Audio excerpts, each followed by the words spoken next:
Welcome to the New Thinking for a New World podcast, where we explore the most pressing issues that are challenging and changing our societies. We are looking for new thinking and new solutions wherever we can find them. Listen as host Alan Stoga, the Talberg Foundation's chairman, challenges his guests for analysis, ideas and actions. Together, we can help make our world at least a bit better. One of the few upsides of a summer of extreme weather events is that almost no one still doubts that the Earth's climate is rapidly changing. Of course, that's also the bad news. Climate change is accelerating with devastating impacts everywhere. But nowhere is warming faster than the Arctic, and the consequences could be awful if melting glaciers and potential methane releases trigger tipping points in global systems. What is the reality on the ground in the far north?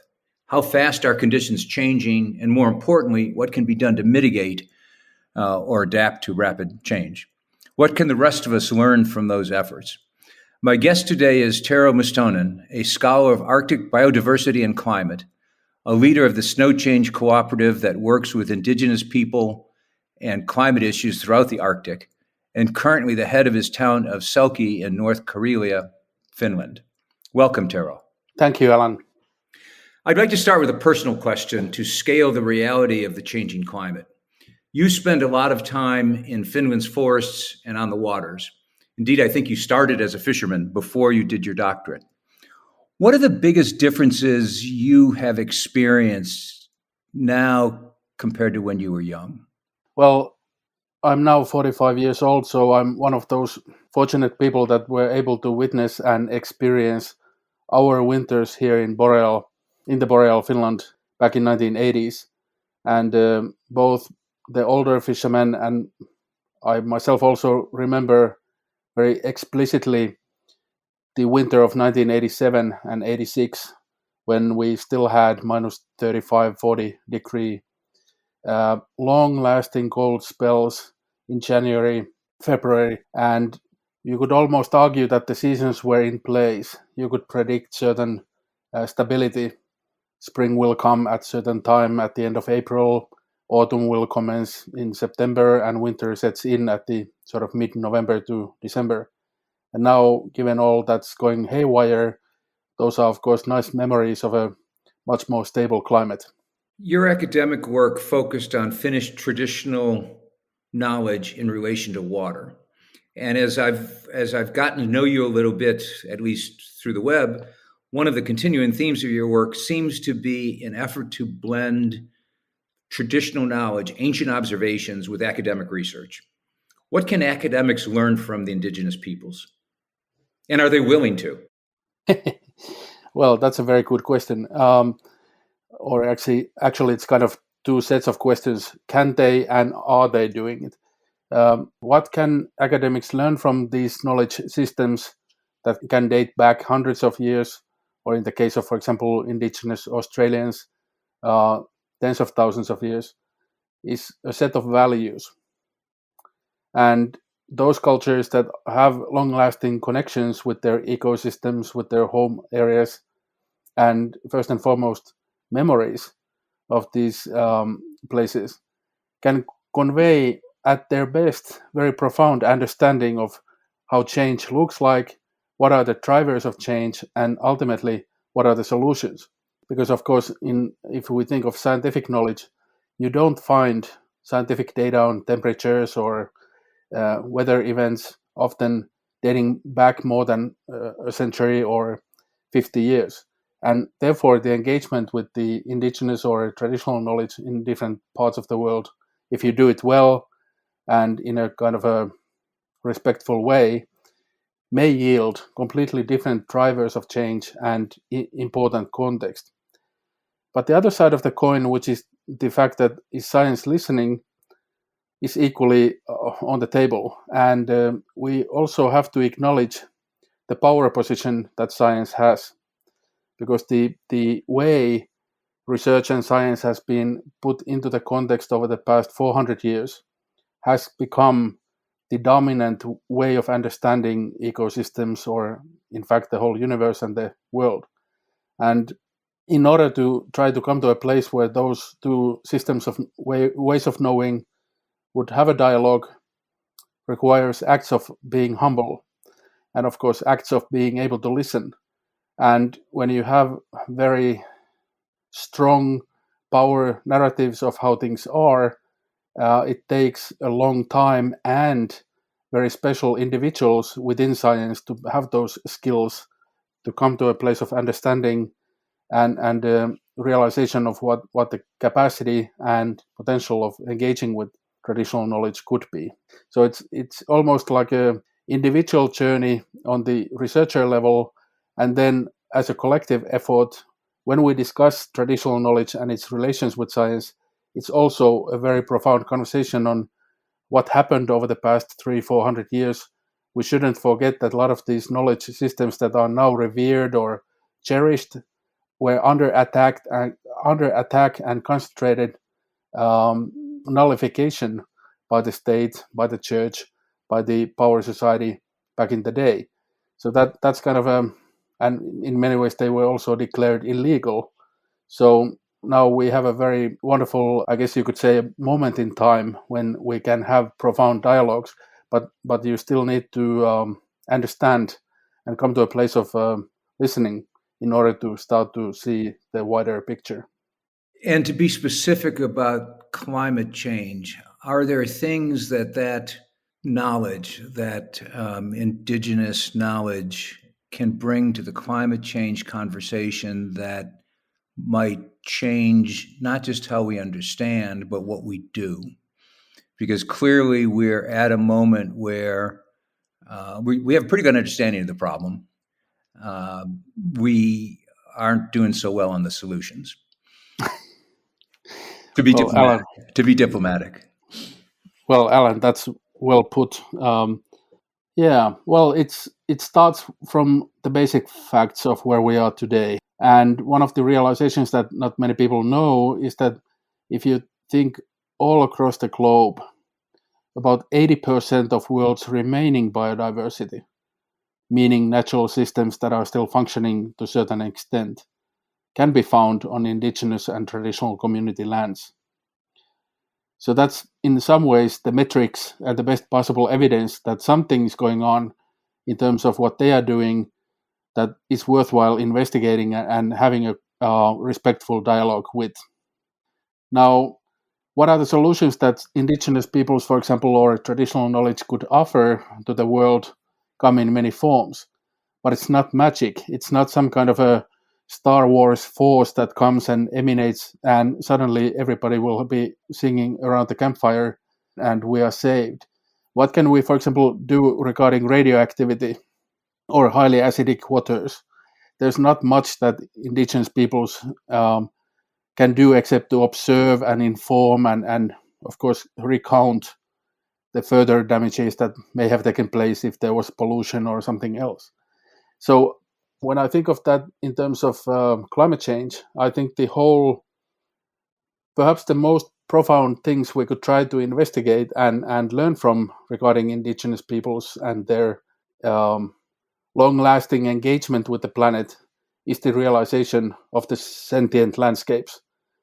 What we consider to be empty spaces, things that we can zone or decide on or clear cut or make a new highway on, are often perceived from the indigenous viewpoint to be, for the lack of better term, sentient landscapes. And if that's true, or even if we take it just as a polite fact that it's their cultural interpretations, it's still a checks and balances mechanism for not doing harm or having a precautionary principle. The second or the last thing I would add here may be that many of the if you then really engage with indigenous communities and they also engage with you, that's part of the, obviously, a dialogue. Some of the elders, some of the knowledge holders can provide us with profound leadership capacity because they may possess knowledges and views and, for the lack of better term, vision for how could we come to a much better place. But the root cause of our crisis in climate change, often, as I have heard it is not really about the technologies or the economy or the this and that carbon reductions. It's the crisis that we have as global society and the loss of knowledge of understanding what nature is. That's how the root cause of the cancer in a way started. And that's probably where the indigenous knowledge holders could guide us in terms of keeping safe spaces, creating solutions, and providing morals and ethics on better treatment of ecosystems, landscapes, and the non-human beings that still occupy this planet with us before it's too late. Let me use that to segue to the work of SnowChange. You, SnowChange, are advocates and even better, practitioners of rewilding. Along with other European organizations, you guys have restored and recovered already substantial damaged landscapes, buying and transforming, in particular, former peat production sites. What is the science behind rewilding, and what are the possibilities? Yeah. Well, we want to call it often northern rewilding in the sense that the kind of societies that exist in the Arctic and in the Boreal are also peoples that have, for the lack of better term, retained ways of life, for example, fisheries, hunting systems, and gathering economies, reindeer herding, and whatever the case, that are very ancient.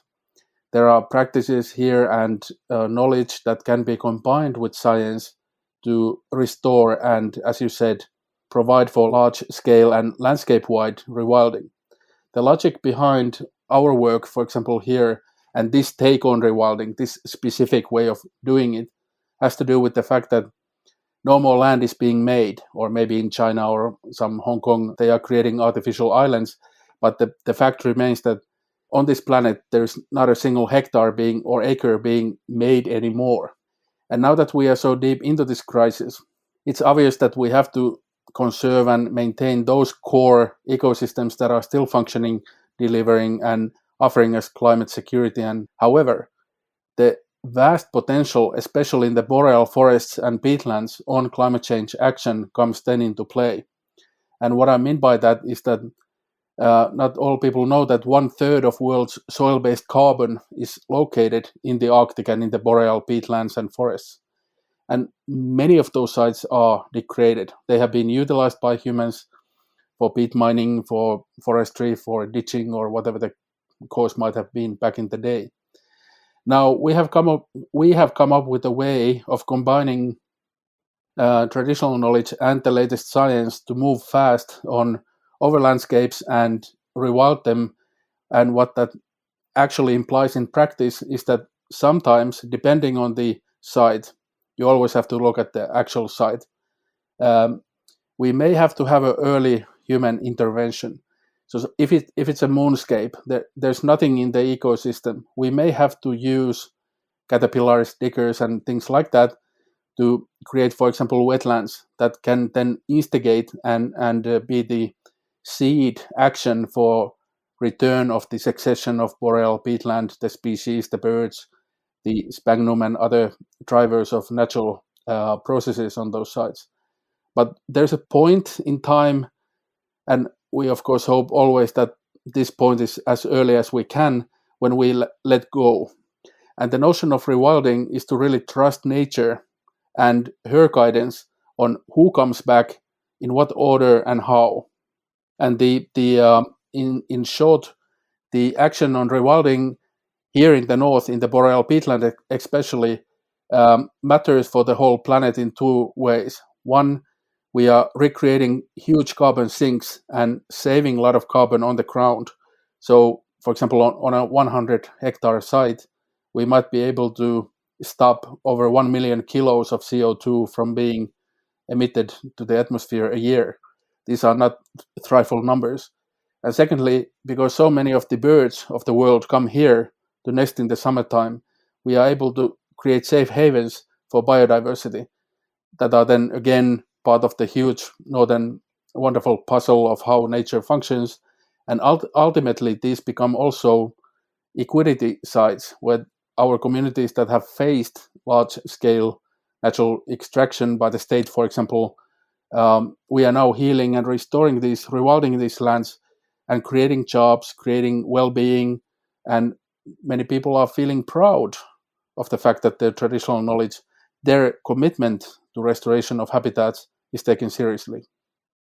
What is the potential for rewilding? Rewilding, to quote Sir David Attenborough, is probably our only chance globally to maintain biodiversity. And the logic behind that is that we need to secure even the damaged lands back for nature. If we think globally, the trouble starts with the pollinators, loss of wetlands, and the chains of ecosystem services that are currently collapsing worldwide. And that's why by even a degraded site that looks on the surface as a lost land or polluted area or something like that may contain seeds of a vast solution space if we start rewilding in scale. I'll give you an example from the US. If you think of the big today's important production fields in agriculture, they unfortunately still follow these kind of linear patterns of how we produce maize or hay or whatever grains out there in the Midwest.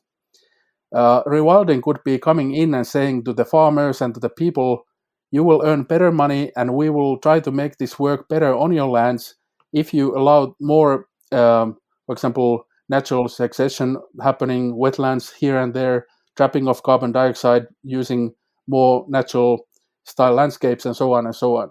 It's not actually against anybody. You can rewild pretty much from New York City to Greenland if you know what you are doing.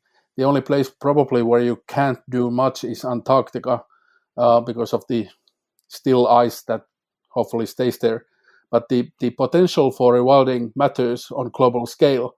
And as I said before, it can't replace the realization that we need to preserve those core areas, Amazonia, the tundra, Alaska, and so on.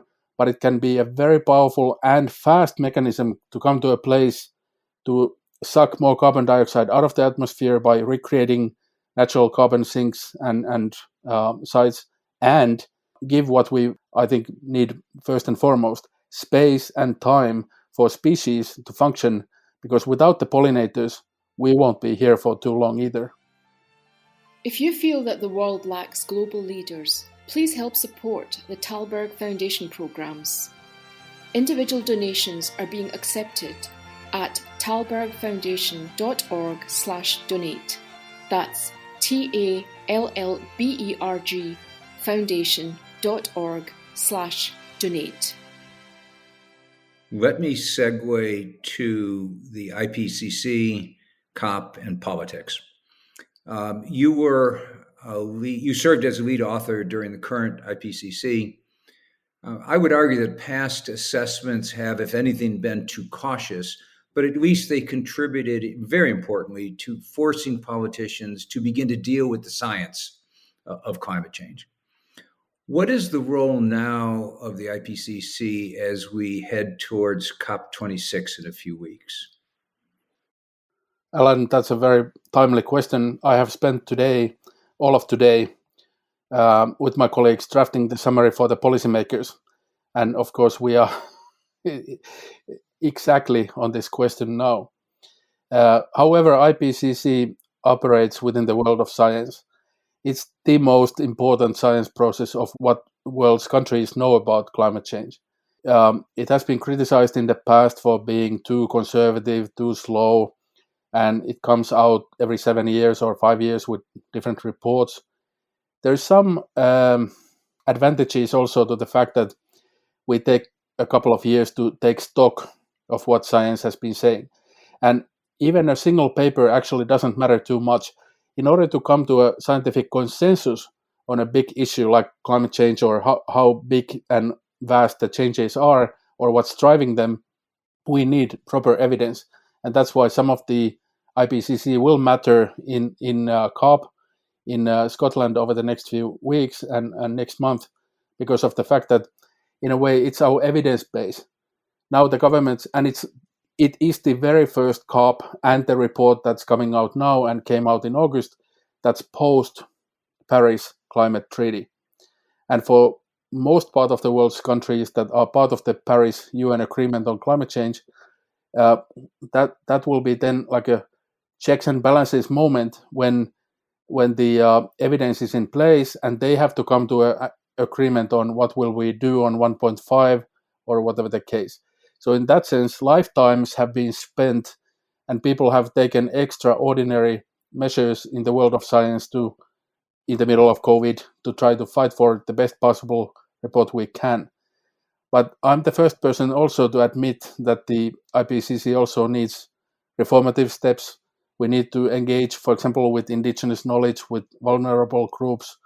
And given the last thing that happened this summer over there in the in the North American context was, of course, California and British Columbia, with the temperatures of 49.6 that nobody could foresee on this scale. And also the same kind of temperatures all across other parts of global south, huge fires in Siberia and so on and so on. So one of the things that we have to bear in mind is that IPCC is only what it is. It's a scientific summary of what we know, but it doesn't respond to day, and it can't advocate for sudden shifts like the one we saw in Lytton, BC, with 49.6 temperature in Celsius. And that's why it falls back to civil society, politicians, and these leaders to realize where we are. I think they have ample evidence now, but that's what I have also said and felt for the past 30 years in previous rounds as well.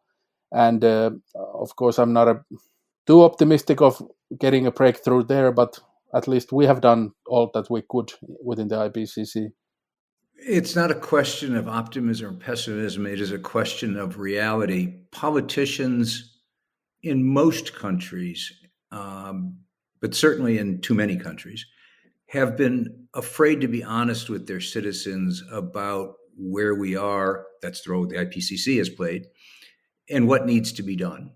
But I'm curious, as a player in this game, and I use the word game with big air quotes on it,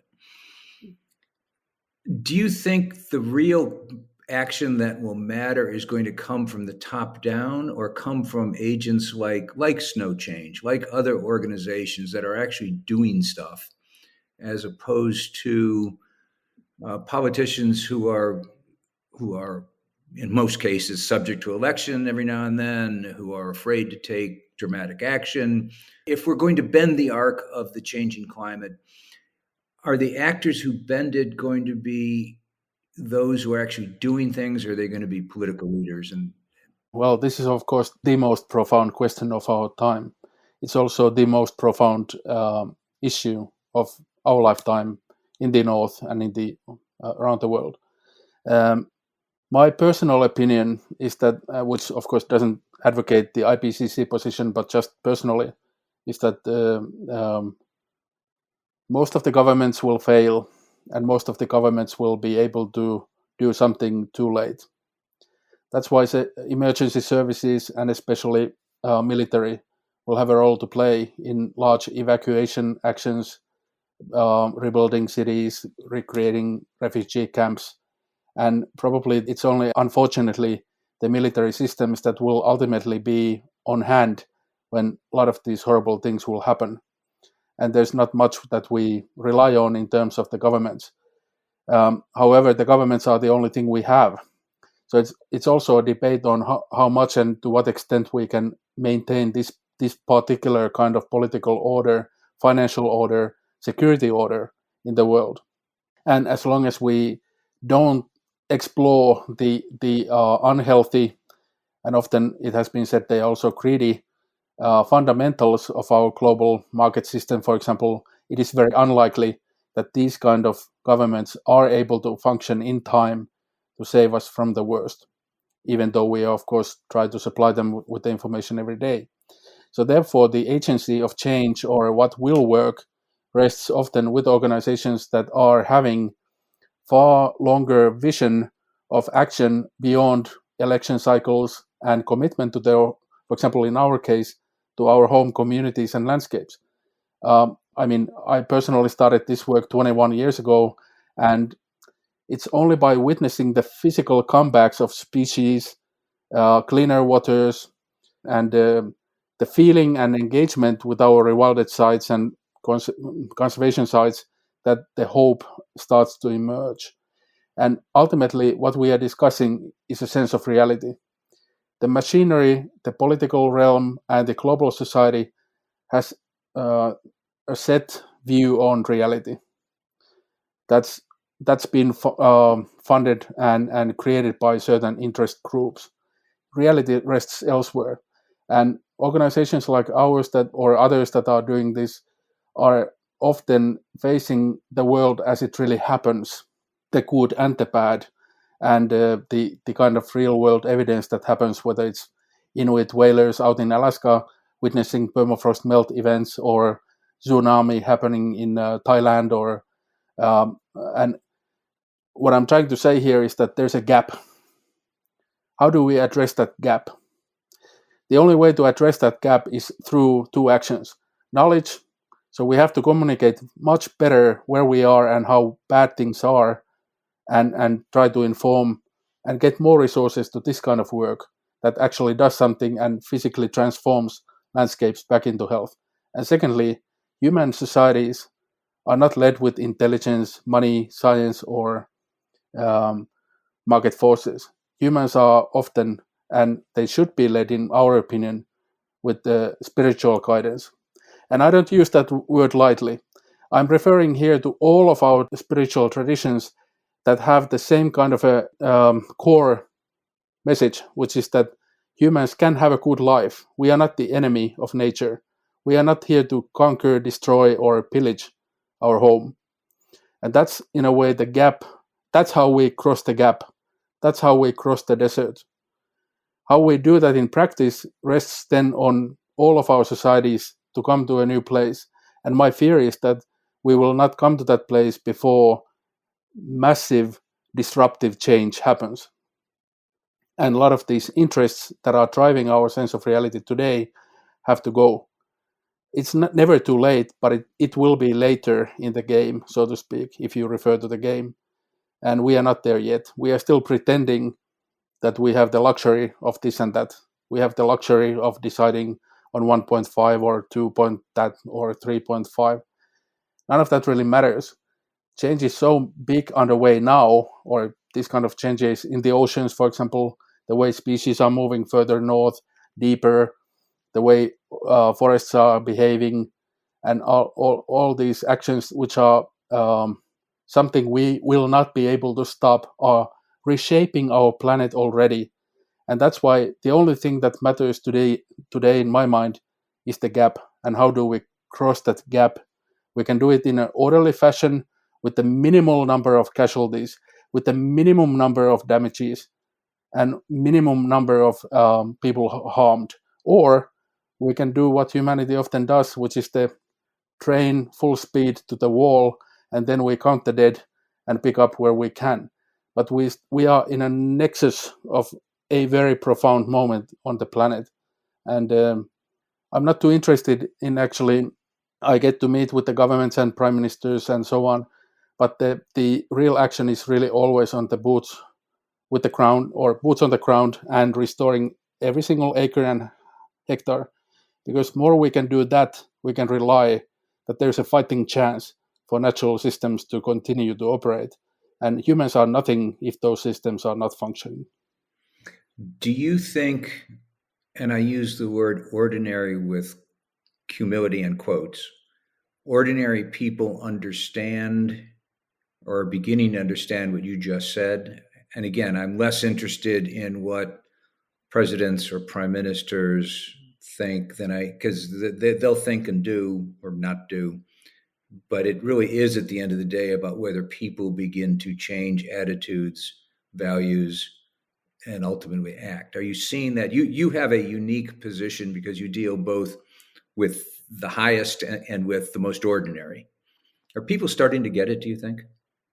Well, the most profound and progressive peoples with the best knowledges are often the most poor and the ones that are there out in the ocean, for example, fishing. What comes to mind is a fishing community called Nibela in South Africa, where we formed direct links some years ago. They probably earn nothing, and they still try to maintain their way of life, their culture. It's a Zulu community, and we have been exchanging with them on fishing techniques. How do you make a good net? How do you choose your fishing spots? How do you build up your traditional knowledge, despite the huge geographical distance that we have? We have so much in common with the traditional fishers of Nibela in South Africa. And the understanding that I have from all of my travels or all of our teams that operate around the world and my colleagues is that the so-called ordinary people are very much on board. They are very much aware of where we have to go. They are having also memory. And this memory has to do with the past of what happened. All those wars, all those colonial actions, all those 1970s, 1940s, 1800s. And of course, the present is the sum of all that happened in the past. That's why the political machinery often doesn't want to hear about the past, or at least in the way that it would be narrated by the people that really experienced the impacts.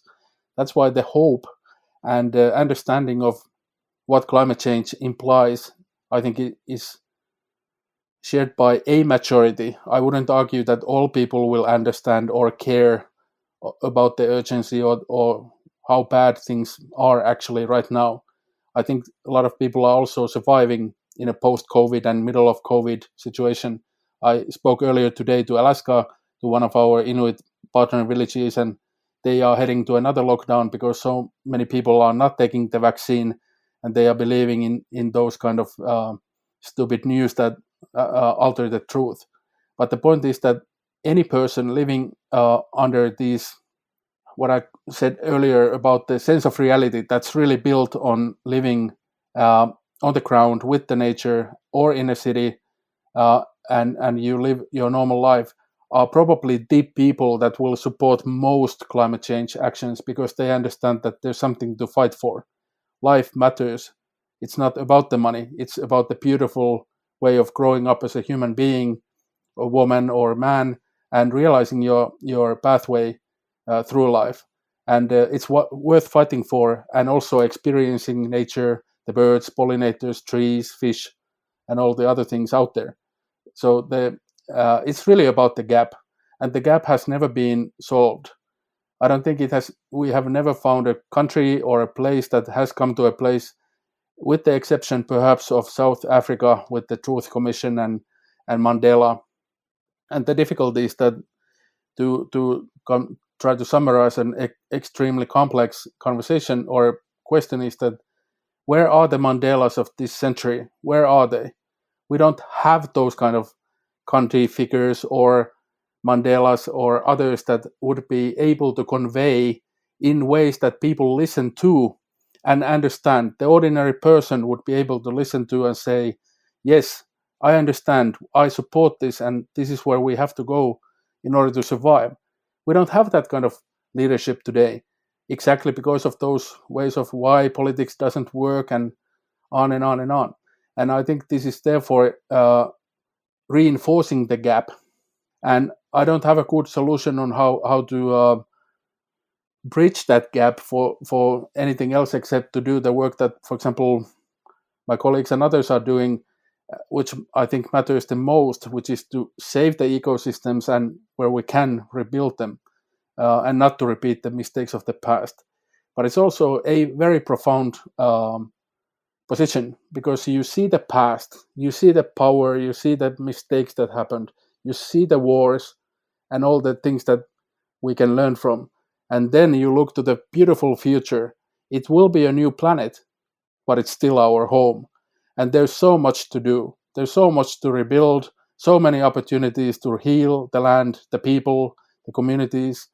We have, for example, indigenous Australian team that's rebuilding the fire management for their country to prevent the huge kind of big fires that destroyed Australia 2 years ago. And it's all built on 40,000 years of knowledge. And these are the years, for the first time in a century, when they are able to do that. So it's also a very beautiful and profound moment in time for our communities to rebuild and work towards solutions. Thank you very much for that. I think the real point is not just mind the gap, but we've got to close that gap.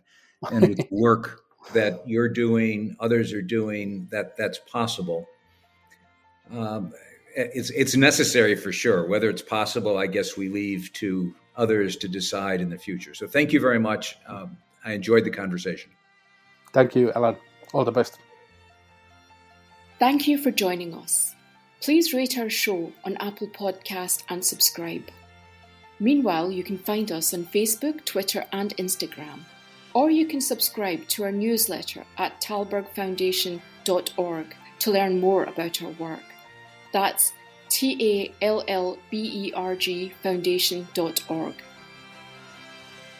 Thank you, and we'll be back again next week for another episode of Tallberg's New Thinking for a New World. This podcast was brought to you through the generous support of SNF, the Stavros Niarchos Foundation.